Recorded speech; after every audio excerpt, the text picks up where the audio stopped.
In the back of the book segment tonight, liberal cities on the ropes. Yesterday we told you about the wave of murderous violence in Chicago. We've talked about the homeless crisis here in New York City. And today there are new reports that San Francisco is wrestling with a growing property crime problem. Fox News correspondent Claudia Cowan reported on that problem last spring. Along with cable cars and iconic landmarks, San Francisco is now becoming known for homelessness. It's awful, it's dirty. Tent camps and street crime. There is a ton of drug use out in the open. Amy Lander's car has been broken into twice this year. When it happened the second time, this window was completely shattered. There was glass everywhere. According to FBI data, San Francisco has the highest property crime rate of the nation's top 50 cities, with about half the cases being smash and grabs. Police Chief Greg Suhr says it isn't that the police are turning a blind eye to the petty crime and the aggressive and growing homeless population. It's a shortage of cops, which he hopes to remedy by hiring 200 more by next year. And so with that, hopefully we can get a handle on this, and then we'll see where the new normal is matched up against a full staff police department. But others blame the city's politicians, legal do-gooders, and a city full of residents willing to accept the deterioration on the streets in the name of political correctness. And I hope the people of San Francisco are finally starting to understand what has been created here by a very small group of lunatic politicians who still control a majority of that Board of Supervisors. It's disgraceful. San Francisco has a long history of tolerance that has turned it into a magnet for the homeless and the mentally ill. But tolerance has a price, as more people here are starting to realize. If you knew how many people stopped our cops on the street and said, how did it get like this? What is this? Why are there people urinating on the street? None of San Francisco's 11 board members would talk to Fox News about the issue, with this one walking off before I could ask a single question. They can ignore us, but they're facing angrier voters. A recent Chamber of Commerce poll shows a sharp rise in residents who say the city is headed in the wrong direction. It makes me sad that that's now what people are going to say about San Francisco.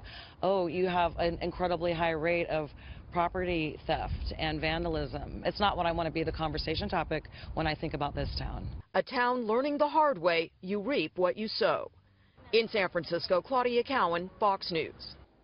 Joining us now in Salt Lake City, where we pulled him away from his family vacation, Joseph Alioto Veronese, a civil rights attorney and former member of the San Francisco Police Commission. Joe, so we're seeing an explosion in the homeless population. It's creating things that are terrible. So I'm looking at there's public urination.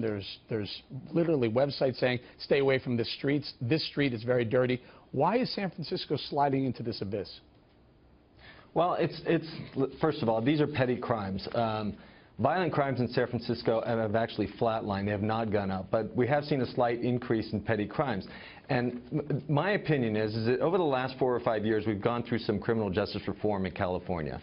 We started off with, we've had Proposition 47 that has realigned some of the criminal penalties that have put it from the state jurisdiction into or lower, have taken felonies and made them into misdemeanors. We've also had what, Joe? I don't want to interrupt you, but what what went from a felony to a misdemeanor?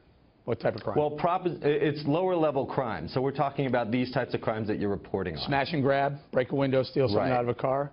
Okay, what about the other stuff? What about the tolerance? That package we just heard Claudia Cowan talk about, the tolerance is a magnet for homelessness. Well, but the reason why we're having this problem is also because of the realignment that's happened over the last 4 years, the governor's office and the state legislature, which has essentially realigned the jurisdiction of state prisoners to municipalities. And that's about 55,000 state prisoners have been pushed to the municipalities. So we're seeing a lot of these petty people coming into the cities now that were originally responsible by, or were within the jurisdiction of the state. And then we've also had, on the federal level, we had the U.S. Supreme Court that ordered that our prison release about 40,000 prisoners. And that's also happened over the past 4 or 5 years.